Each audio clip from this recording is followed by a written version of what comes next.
Jesus says, "Be like a child and obey me. Do what I ask of you and leave the rest up to me." January 8, 2019. Words from Jesus to Sister Clare, spoken by Jackie. Jesus began, "The danger is grave, and there is more than one situation brewing, Clare. You have very limited information, because I do not want you focusing on this. The fact that all are praying for the safety of the President and against war is making a significant difference. My precious bride, how I long to hold you tenderly and tell you not to fear, that all will be okay, but I need your prayers and trust right now, and I cannot release you from the heavy yoke of intercession. But I can tell you that if you continue to respond with serious prayer for your nation, there is much hope, very much hope, but we cannot for a moment afford to let our guard down. Clare, I have heard your laments about not being able to work on music, and I want you to know I hear and understand your intention. And I also know the burden of opposition and unbelief you have faced from several sources. I have not misinformed you. You are not circulating unsubstantiated rumors. You are not deceived. In fact, you are right at the very edge of what is truly going on, yet you are limited in scope, because I do not want you entrenched in this drama. I have given the heart dwellers just enough information to know it is serious, and I need serious prayer. I don't want to go any further than that. I have also given other groups information so they could pray, and all of you who are obedient are overlapping and covering situations that could cause World War III.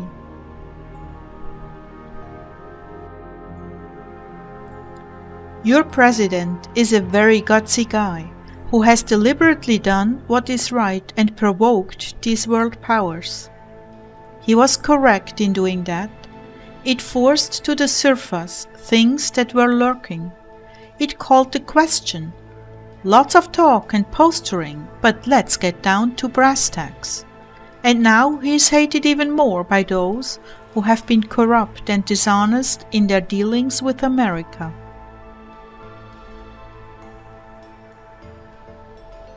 I have watched this corruption on levels you will never fathom for decades. And before we can build, we must dismantle the oppression that has gained power over your country.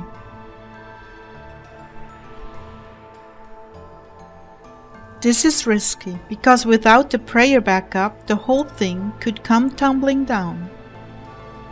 But because of the obedience of key officials, who have risked their lives for this country, and because of your prayers, we are seeing good progress. But what can I say? There is so much darkness, so much. And for this reason, I must keep you all pushing into new territory in prayer. It is so easy to fall asleep once you are comfortable, so easy.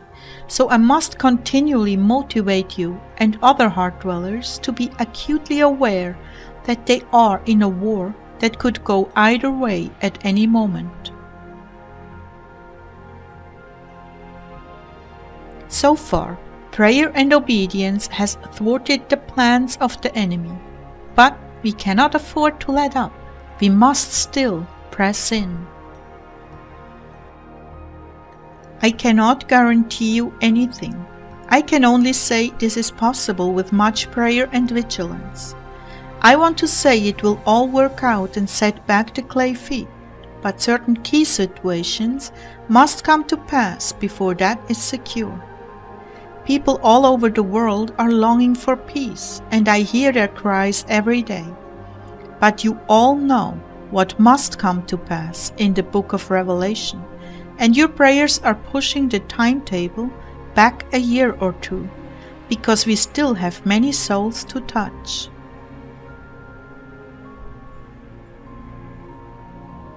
My dearest Clare, I know how you and others feel about the promises and threats, constantly teetering back and forth, and that is a legitimate suffering, by the way.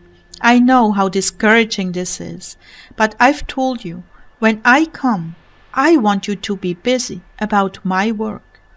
I want to see you recording songs, writing books, praying with others, and carrying on like the world will never end. But at the same time, you must be aware of the tides and currents in the world, and how it could all end tomorrow, and before you finish your work. I did not tell you that you must finish, I told you that you must work and pray. There are millions around the world who are doing their little part in bringing the gospel to the nations. They are not necessarily aware of the shortness of time, because I have not burdened them. But to those who are my bride, I share my most intimate secrets, and I ask them to walk with me every day, knowing full well it could end at any time.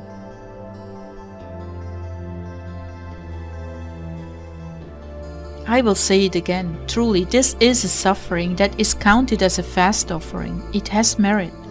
So please don't grow discouraged. You will not be judged on what you finished, but on how obedient you were. I know it is difficult for you to resolve this dichotomy in your minds. I'm working, but will I finish? Will it be too late? Will I reach those who need it the most?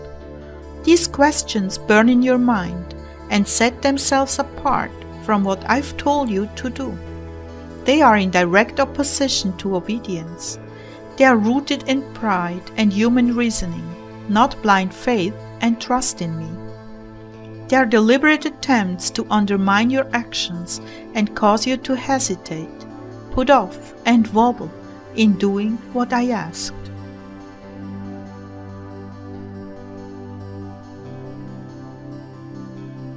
I would rather you have the attitude that if Jesus said it, I need to do it, and leave all the results in timing up to Him. For instance, Clare, if only you had finished Exodus, you could have presented it on your channel, and it would have been a wonderful and encouraging album. But you couldn't see how it could ever get out to anyone or be used, so you gave up. I really wanted you to finish that and had many uses for it. That is why I introduced you to Moses that day in heaven.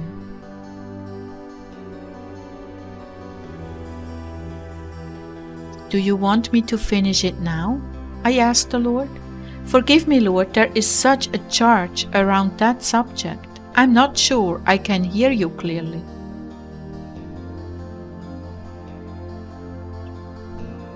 What are you hearing, beloved?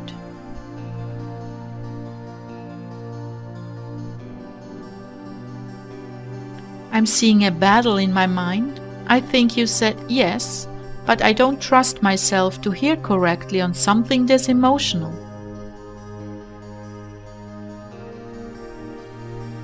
And what else are you seeing?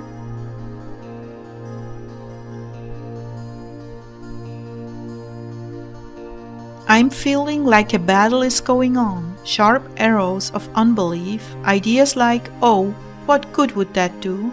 No one is interested in it. It will take a lot of time. It doesn't fit anywhere. The time is past for it, etc., etc. All those arrows of unbelief are from the enemy. First off, you should recognize that. What if things continued in good stead in this country for the next 20 years? What if there truly was a renaissance? What if prayer continued to constrain the monster from moving forward, and the world was in relative peace? What would you feel at the end of your life? I would feel like I was deceived, and I'm sure so many more feel the very same way. I would feel like I wasted so much time questioning, fearing, hesitating, that I had nothing left for creating. And the ground would lie fallow with no harvest, after 20 years of teeter-tottering back and forth over this crisis and that, wars and rumors of wars. And you would be justified in thinking that, but if you ignore that and just plainly obey, without an eye on what's going to happen when, where would you be at? Wow, my little tract of land would be bursting with fruit, and I would feel so fulfilled. That's right, that's exactly right. So why don't you just obey and stop second-guessing me and prognosticating?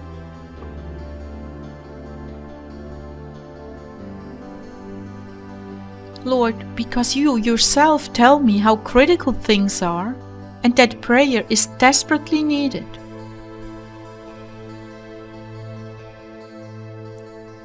Clare, unless you become like a little child, don't you see? A little child doesn't get consumed in what will happen. They are living from moment to moment. They would finish their prayers and whatever was urgent, and then declare, "Wow, let's get started on the crossing of the Red Sea." Their sense of excitement and enthusiasm over what I was doing in the now would overpower their reasoning, much of which is from the enemy, to distract them away from that work.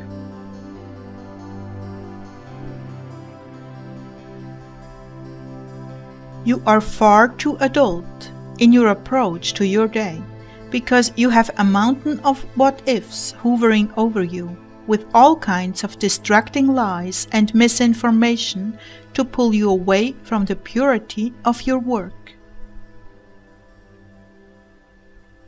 Yes, there is a conflict brewing. Yes, there are enemy forces headed your way and even established in this country. But you can't do anything but pray against them. Then leave it at the foot of the cross and move on with your day.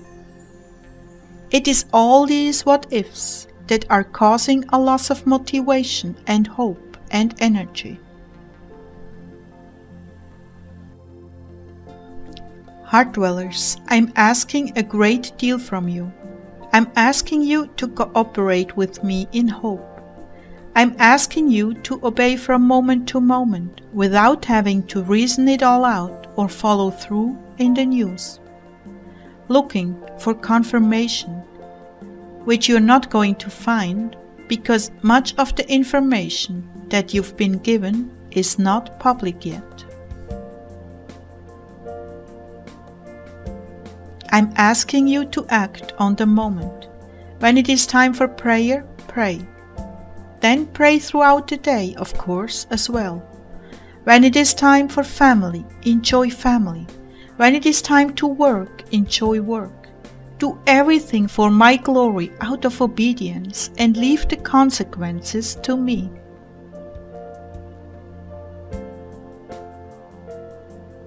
You see, your insecurities cause you to doubt, question, and hesitate. But I am the Lord of the storm, and all you need to do is obey what I place before you, and not second-guess me or question my motives. Let me take responsibility for your actions done in obedience to me, and see if the fruit in your life doesn't all of a sudden increase into a much bigger harvest.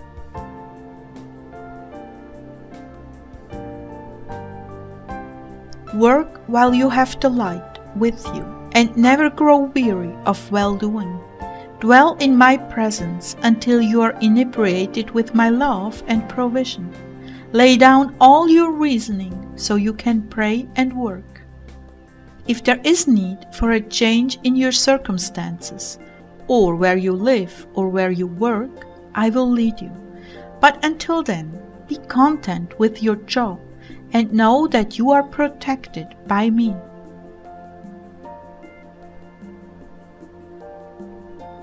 There are a zillion threats, thousands of prophetic dreams, all with a different message. Most are from me, some are not. But rather than carefully weighing the message in each one, calculating with human reasoning what will happen when, I am asking you to shift your focus to childlike obedience. Obey and do what I ask you to do, when I ask, and do not give me excuses that you are confused.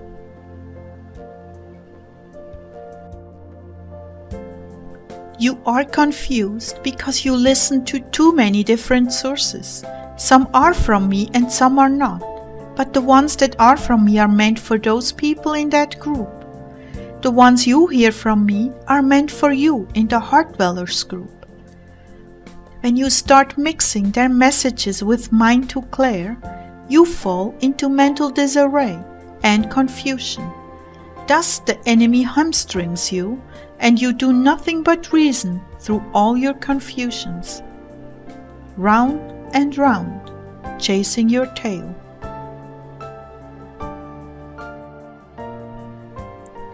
I would have you act in faith on what I feed you through this vessel, and leave everything. Consequences, timing, life, circumstances, leave it all to me, for in the end, I get the credit for it all. So now, go in peace, stop your human reasoning that is hamstringing you. Push through in obedience and stay alert and watchful on your own station, in this childlike simplicity and obedience. I will be glorified and you will have constant peace of mind, instead of constant turmoil and questioning.